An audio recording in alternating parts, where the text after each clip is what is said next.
안녕하십니까, 남주입니다. 오늘 여러분 윤석열 전 대통령의 계엄령을 여러분들은 내란이라고 보시는지, 이 얘기에 대해서 세상 비평에 대해서 세상 비평을 해볼까 합니다. 이 계엄령을 어디서 찾으면 되냐? 여러분, 박근혜 전 대통령 탄핵될 때 어떻게 탄핵됐는지 여러분 한번 복기 한번 해보셨으면 좋겠습니다. 박근혜 전 대통령이 탄핵될 때 국정농단이라는 표현이 나왔습니다. 국정농단. 여러분, 국정농단이라는 것은 어디에도 형법이나 그런 데도 없는 것 같아요. 그냥 우리가 정해놓은 국정을 농단했다. 누가? 최순실하고 짜고. 그래서 최순실과 경제공동체라는 이름도 없는 생소한 걸 뒤집어 씌우고 국정농단을 했다고 탄핵을 했습니다.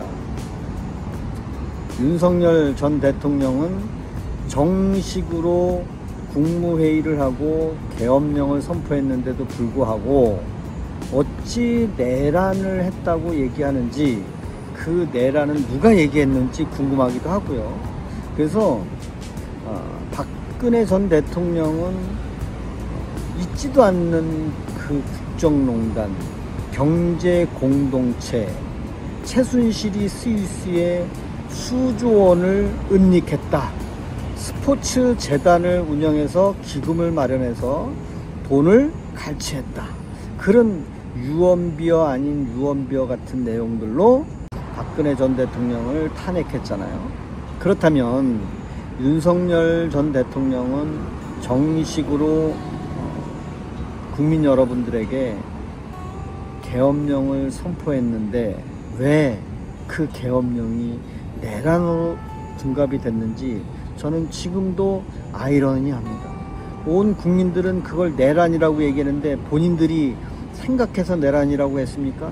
다 언론이나 방송이나 유튜버나 그런 사람들이 다 내란이라고 하니까 그런가 보다 하고 내란이라고 한 거 아니에요. 그렇잖아요.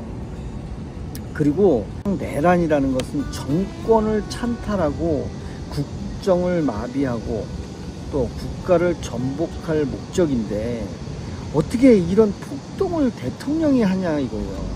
응? 그래서 결국엔 이 야당이 그런 내란이라는 프레임을 씌워가지고 대통령을 탄핵을 소추시키고, 또 헌법재판소에서는 법관 8명이 다 전원일치 탄핵을 시켰잖아요. 그리고 내란 특검을 해가지고 내란으로 지금 감옥에 가 있잖아요. 근데 과연 내란을 선포했는지 궁금합니다. 여러분들은 대통령이 무슨 부귀영화를 누리려고, 무슨 권력을 가지고 평생 하려고 친이 쿠데타라고 얘기하는데 과연 대통령이 권력을 찬탈할 이유가 뭐가 있습니까? 본인이 권력인데. 그 얘기는 결국에는 그 프레임을 씌워서, 내란이라는 프레임을 씌워서 대통령을 끌어내리고 그 자리에 좌파의 정권이 들어선 거잖아요. 거의 그렇게 봐야 되지 않나. 그래서 물론 계엄령이 정당성은 좀 결여돼 있죠. 정당성이 이렇게 확실하지를 못해요. 분명히 어설펐고 2시간 정도밖에 안 걸렸고 또 절차적으로도 또 어설펐고 편법의 흔적도 없잖아 있지만, 그렇다고 계엄령 선포한 것을 완벽한 내란이라고 표현하는 것은 어떻게 보면 언론의 그 어떤 그 힘이 크지 않았나 그런 생각이 듭니다. 그렇다면 요번에 그 윤석열 대통령이 북한하고 짜고 내란을 일으켰다면 대북 송금했던 이화영이라는 사람은 외환죄를 진 거 아닐까요? 북한에 돈을 보냈으니까. 그리고 여러분들이 다 알고 있다시피 이화영이라는 사람은 북한에 돈을 보낸 거에 대한 재판을 받는 건 줄 알고 있는데, 대부분들이 돈을 보냈냐 안 보냈냐, 나는 안 보냈다, 너는 보냈지 않냐, 그런 얘기를 하는 것 같은데, 실제로는 돈은 이미 보낸 거는 팩트고, 보냈는데 그 돈 보낸 목적이 이재명 경기도지사의 방북 비용을 위한 것인지, 아니면 또 이재명 경기도지사한테 부지사 정도 되면 구두 보고나 뭐 어떤 보고를 하지 않았을까, 그 보고한 거에 대해서 재판을 추가로 받는 거잖아요. 그래서 대부분의 분들은 이재명 대통령이 대북 송금을 안 보낸 걸로만 알고 있는데, 이화영이라는 사람은 대북 송금을 보낸 것은 맞지만 그거를 이재명과 관계가 있는지, 그거에 대한 재판을 받는 것 같다고 하더라고요. 그 대북 송금 사건은 실제로 있었던 정치적인 스캔들이라고 그러더라고요. 단순히 송금 자체가 재판 중인 것이 아니고 실제로 불법 송금이 일어났고, 그로 인한 혐의자들이 재판을 받고 있는 거죠. 그리고 실제 사건이다 이거죠. 옛날에 김대중 정부 때도 5억 달러를 북한에 비공식적으로 보내줬잖아요.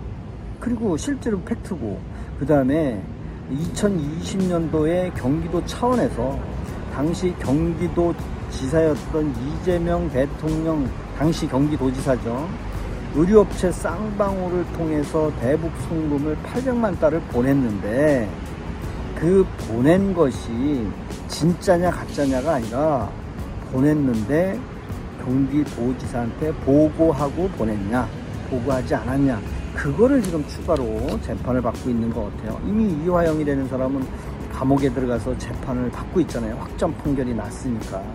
그래서 그 쌍방울 그룹의 전 회장 있죠, 김성태도 800만 달러를 송금하고 정치자금법 위반 혐의로 집행유예를 선고받았구나. 그래서 김성태는 집행유예 선고를 받았고, 또 이재명 대통령 본인도 이 사건과 관련해서 제3자 뇌물공여 혐의로 24년 6월 기소되었는데 현재 재판이 중지되어 있는 상태잖아요. 그래서 결론은 그 실제 있었던 대북 송금은 실제로 있었던 사건이고, 그리고 그 송금 행위 자체가 불법으로 기소되어 주요 관련자들은 다 재판과 형사처벌을 받고 있는 상태고, 또 이재명 경기도지사가 연루됐냐, 그 얘기를 하는 것 같습니다. 그래서 그 내란이라는 것을 우리가 그냥 쉽게 언론에서 내란이라고 얘기한다고 진짜 그걸 믿으면 우리 서민들, 국민들, 민초들, 백성들 정말 언론에서 그 가짜 뉴스인지 진짜 뉴스인지 구별도 못하면서 내란이라고 선동하니까 대한민국 3분의 1이 믿어서 3분의 1이 1번을 찍어서 지금 좌파 대통령이 됐잖아요. 그죠? 그래서 이 세상에는 가짜도 있고 진짜도 있는 겁니다. 실제 그 예를 들어보면 과거에 화성의 연쇄 살인 사건에 죄 없는, 살인도 하지 않은 윤석열이라는 사람이 20년을 복역을 했어요. 얼마나 나약하고 약한, 가진 거 없는 사람 살인자로 둔갑시켜서 20년을 살았어요. 알고 봤더니 20년 후에 실제 범인이 나타났잖아요. 그 사람이 누구예요? 이춘재라는 사람이 실제 범인으로 나타났잖아요. 그래서 계엄령을 선포했지 내란을 선포하지 않았잖아요.